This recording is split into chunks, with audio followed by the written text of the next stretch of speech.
Oke, bismillahirrahmanirrahim. Assalamualaikum warahmatullahi wabarakatuh. Alhamdulillah, wassalatu wassalamu ala rasulillah, la hawla wa la quwata illa billah. Ya, Alhamdulillah, hari ini kita bertemu lagi bersama saya Bapak Dito Tanio di mata pelajaran prakarya di kelas 8, di pertemuan yang kedua di sekolah yang kita cintai, SMP Swasta Amanah. Ya, kita masih di pertemuan yang kedua, kita masih melanjuti materi yang lalu, masih tentang kerajinan bahan lunak. Nah, yang akan kita bahas di pertemuan yang kedua adalah jenis dan karakteristik kerajinan bahan lunak. Nah, yang pertama akan kita bahas adalah bahan lunak alam.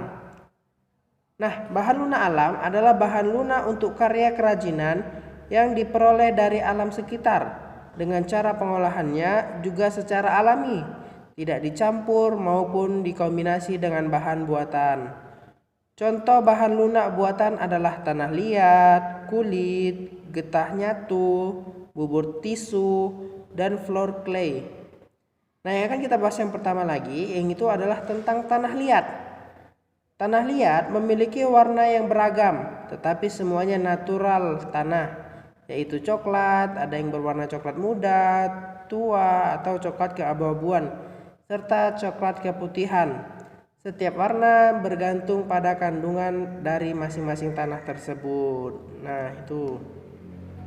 Yang selanjutnya kita akan membahas tentang kulit. Kulit berasal dari kulit hewan yang sudah tersamak hingga mudah dibentuk. Kulit ada yang berwarna hitam, putih, coklat, ataupun krim sesuai dengan hewan yang dikuliti. Kulit alami jika dibakar akan berbau seperti sate. Kulit tidak tahan air, jika terkena air akan merusak struktur dari kulit tersebut. Nah, yang selanjutnya adalah getah nyatu. Getah nyatu merupakan getah dari pohon nyatu yang berwarna putih. Warnanya yang putih memudahkan untuk diberi warna-warni. Jika ingin dibentuk getah, harus dimasak terlebih dahulu agar lunak dan elastis. Jika dipanaskan akan melunak, tetapi lama-kelamaan akan mengeras. Nah, yang selanjutnya ada floor clay. Floor clay berasal dari adonan tepung yang dilumat hingga kalis, hingga lembut dan mudah dibentuk. Floor clay juga dicampur dengan air. Kerajinan dari floor clay tidak tahan air karena jika kena air akan mudah rusak. Yang selanjutnya, pewarna floor clay dapat dilakukan dengan pewarna makanan atau sintetis agar muncul warna yang cemerlang. Nah, ini Bapak tampilkan di sini ada gambarnya. Ada tanah liat, ada kulit, ada floor clay yang telah disebutkan tadi. Nah, yang selanjutnya kita masuk kepada bahan lunak buatan. Tadi bahan lunak alam, yang kali ini kita bahas tentang bahan lunak buatan. Bahan lunak buatan, bahan untuk karya kerajinan yang diolah dan dicampur dengan zat kimia. Zat kimia tertentu sehingga menjadi lunak, lembut, empuk, dan mudah untuk dibentuk. Beragam karya kerajinan dari bahan lunak buatan dapat dibuat berdasarkan bahan yang digunakan. Bahan-bahan yang digunakan bisa berupa polymer clay, gips, fiberglass, lilin, sabun, dan parafin.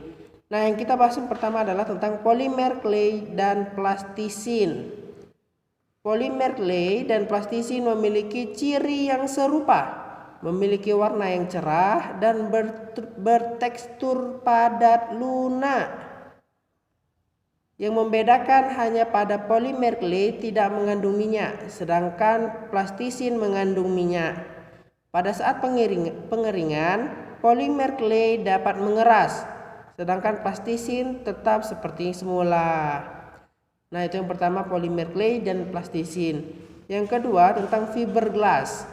Fiberglass memiliki struktur cair dan jika mengering akan mengeras. Fiberglass dapat dibentuk ketika setengah mengeras dan dibuat dengan cara dicetak atau dicor. Campuran fiberglass adalah katalis. Katalislah yang membuat fiberglass dapat mengeras. Yang selanjutnya, wujud fiberglass bening sebening kaca atau air dan kuat sehingga dapat dibentuk kerajinan yang menyerupai air. Nah, yang selanjutnya ada lilin dan parafin. Lilin dan parafin berbentuk padat. Jika dipanaskan akan mencair. Pengolahan kerajinan dari bahan lilin dan parafin dilakukan dengan cara cetak ataupun dicor, dan pewarnaan saat lilin masih dalam keadaan mencair. Lilin atau parafin dapat dicampur dengan aroma pewangi tertentu untuk menambah sensasi saat digunakan.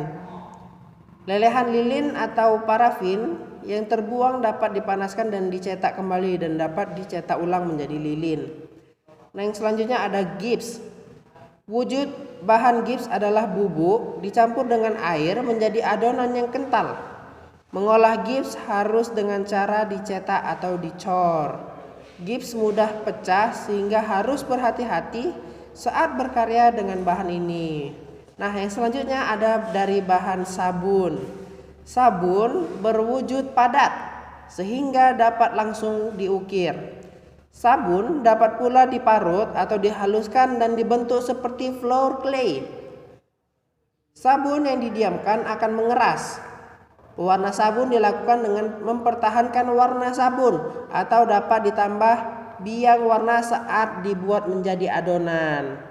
Nah, ini Bapak masukkan gambarnya sesuai dengan urutannya yang tadi. A, B, C, D, E, dan F. Nah, itulah materi kita untuk di pertemuan yang kedua ini.